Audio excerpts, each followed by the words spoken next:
ఒక్కసారి ఇటు తెలంగాణ సిచ్యువేషన్ చూస్తే లోక్సభ ఎన్నికల ఓట్ల లెక్కింపునకు అంతా సిద్ధమైంది. ఉదయం 8 గంటలకు ఓట్ల లెక్కింపు ప్రారంభమవుతుంది. తెలంగాణలో 17 లోక్సభ నియోజకవర్గాల్లో కాంగ్రెస్, బీఆర్ఎస్, బీజేపీ అభ్యర్థులు సహా 525 మంది బరిలో నిలిచారు. 2.20 కోట్లకు పైగా ఓటర్లు తమ ఓటు హక్కు వినియోగించుకున్నారు.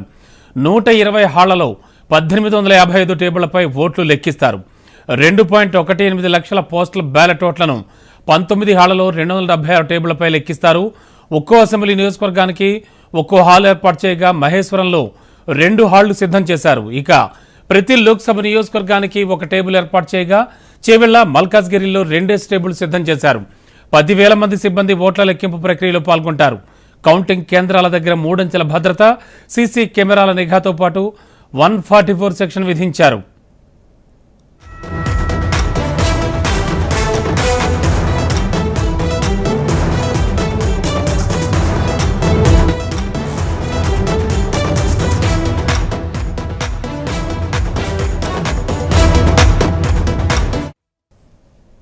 ఒక్కో లోక్సభ నియోజకవర్గంలో సుమారు 18 నుంచి 24 రౌండ్లలో లెక్కింపు పూర్తవుతుందని అంచనా వేస్తున్నారు.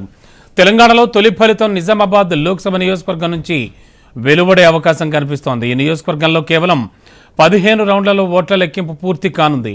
కరీంనగర్, నల్గొండ, హైదరాబాద్ నియోజకవర్గాల ఫలితాలు చివర్లో వెలువడే అవకాశం కనిపిస్తోంది. ఈ నియోజకవర్గాల్లో 24 రౌండ్ల చొప్పున ఓట్ల లెక్కింపు పూర్తి కానుంది.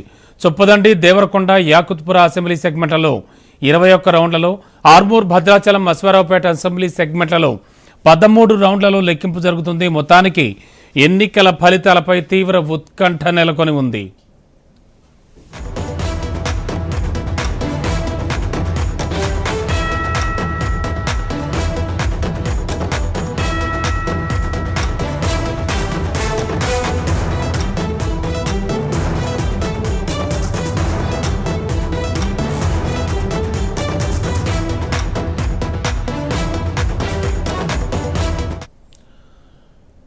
తెలంగాణలో లోక్సభ ఎన్నికల ఓట్ల లెక్కింపునకంతా సిద్ధమైంది. ఉదయం 8 గంటలకు ఓట్ల లెక్కింపు ప్రారంభమవుతుంది.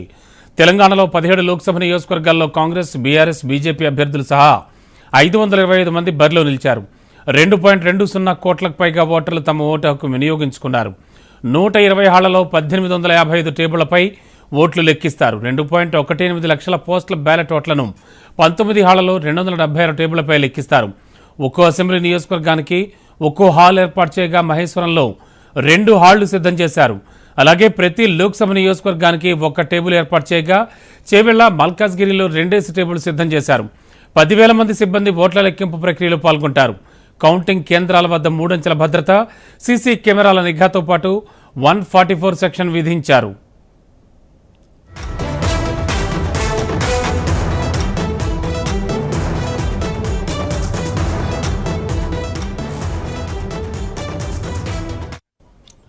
ఒక్కో లోక్సభ నియోజకవర్గంలో సుమారు 18 నుంచి 24 రౌండ్లలో లెక్కింపు పూర్తవుతుందని అంచనా వేస్తున్నారు. తెలంగాణలో తొలి ఫలితం నిజామాబాద్ లోక్సభ నియోజకవర్గం నుంచి వెలువడే అవకాశం కనిపిస్తోంది.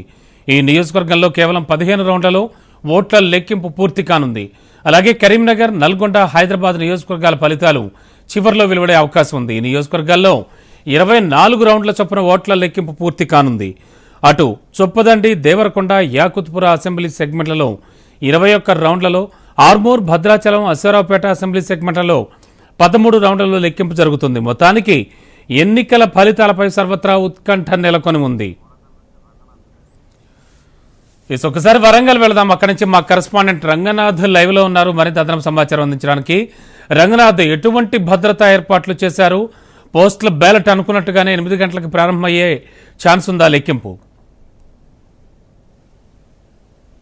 యాక్చువల్ గా రమణ మరి కాసేపట్లో కౌంటింగ్ ప్రారంభం కాబోతుంది. వరంగల్ ఎలమౌల మార్కెట్ యార్డ్ లో ఉన్నాం. ఇక్కడ ప్రధానంగా వరంగల్ పార్లమెంట్ కి సంబంధించినంత వరకు లెక్కింపు జరిగింది. అటు మహబూబాబాద్ లో, ఉమ్మడి వరంగల్ జిల్లాలో 2 స్థానాలనే, ఒకటి వరంగల్, ఇంకోటి మహబూబాబాద్. మహబూబాబాద్ లో సోషల్ వెల్ఫేర్ స్కూల్లో లెక్కింపు జరిగింది. వరంగల్ నియోజకవర్గ పరిధిలో మొదలు పోస్టల్ బ్యాలెట్, ఆ తర్వాత హోమ్ సర్వీస్ ఓట్స్ అనేది లెక్కిస్తారు. మొత్తం 7 సెగ్మెంట్లకు గాను 125 టేబుల్స్, 125 రౌండ్లలో లెక్కింపు పూర్తి.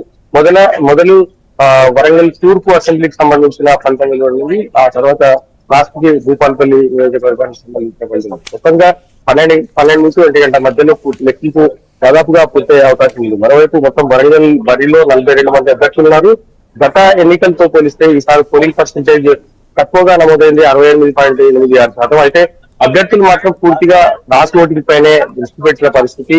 ఎగ్జిట్ పోల్స్ నేపథ్యంలో కొంత టఫ్ ఫైట్ జరుగుతుందని చెప్పిన నేపథ్యంలో ఖచ్చితంగా కాంగ్రెస్ బీజేపీ మధ్య హోరాహోరీ చోటు జరుగుతుందన్న చర్చ అయితే జరుగుతుంది. మరోవైపు మహబూబాద్ పార్లమెంట్ కి సంబంధించినంత వరకు మహబూబాద్ సోషల్ వెల్ఫేర్ స్కూల్లో లెక్కింపు జరగనుంది. మొత్తం 98 టేబుల్ ఏర్పాటు చేశారు. 132 రౌండ్లలో ఈ ప్రక్రియ పూర్తిగా ఉంది. మొదట భద్రాచలం అసెంబ్లీ నియోజకవర్గానికి సంబంధించిన లెక్కింపు పూర్తయితే చివరిగా ములుగు అసెంబ్లీ నియోజకవర్గానికి సంబంధించిన లెక్కింపు పూర్తవుతుంది. ఇక్కడ 71.85% పోలింగ్ నమోదైంది. గత ఎన్నికల కంటే కొంత తక్కువగా నమోదైనప్పటికీ ఇక్కడ కూడా సేమ్ సిచ్యువేషన్ ఉంది. అయితే ఎగ్జిట్ పోల్స్ మాత్రం ఇక్కడ కాంగ్రెస్ కే పూర్తిగా మొగ్గు చూపిన నేపథ్యంలో ఇక్కడ కూడా క్రాస్ ఓటింగ్ పైనే అభ్యర్థులు దృష్టి సారిస్తున్నారు. ప్రధానంగా పార్టీల మధ్య హోరాహోరీ చోటు జరిగిందని చెప్పాలి. అటు బీజేపీ కూడా తన ఓట్ బ్యాంక్ తో పాటు ఖచ్చితంగా తమకు పట్టణ ఓటర్లు, ఆ తర్వాత చుట్టుపక్కల మెయిన్ మెజారిటీ గ్రామాలకు సంబంధించిన పబ్లిక్ కూడా తమకు ఓటేస్తారన్న ఒక నమ్మకంలో ఉంది. ప్రధానంగా ఈ 2 నియోజకవర్గాలకు సంబంధించినంత వరకు అభ్యర్థుల్లో 3 పార్టీలు, ప్రధాన పార్టీల మధ్య హోరాహోరీ పోరు సాగనుంది. మధ్యాహ్నం 1 గంట నుంచి 2 గంటల మధ్య పూర్తి ఫలితం చేరనుంది. అయితే అభ్యర్థుల్లో మాత్రం క్షణక్షణం ఉత్కంఠ కొనసాగనుంది. మొదట్లో 8 గంటకి పోస్టల్ బ్యాలెట్, ఆ తర్వాత హోమ్, ఆ తర్వాత సర్వీస్ ఓట్లను లెక్కిస్తారు. మొత్తం 4,500 వరకు 28,000 వరకు ఈ ఓట్లకు సంబంధించిన లెక్క ఉన్నట్టుగా మనకు సమాచారం ఉంటుంది. వరంగల్ పార్లమెంట్ నియోజకవర్గంలో అటు మహబూబాద్ లో కూడా 27,000 వరకు ఓట్ల వరకు ఉన్నట్టుగా మనకు సమాచారం ఉంది. అయితే పూర్తి స్థాయిలో ఈ ఓట్లకు సంబంధించిన ఒక లెక్కింపు ప్రక్రియ 8:30 వరకు 8 నుంచి 9 గంటల మధ్యలో పూర్తవుతుంది. 9 గంటల తర్వాత ఈవీఎంస్ ఓపెన్ చేస్తారు. ఈవీఎంస్ ఓపెన్ అయిన తర్వాత క్షణక్షణం ఉత్కంఠే కొనసాగే అవకాశం ఉంది. మొదటి ఈ పోస్టల్ బ్యాలెట్లకు సంబంధించినంత వరకు కొంత పాజిటివ్ గా, అంటే గవర్నమెంట్ పాజిటివ్ గా వచ్చే అవకాశం ఉన్నట్టుగా చర్చ జరుగుతున్న నేపథ్యంలో అసలు ఏం జరుగుతుంది, ఎవరికి ఓటర్ పట్టం కడతారనేది మాత్రం సస్పెన్స్ కంటిన్యూ అవుతుంది.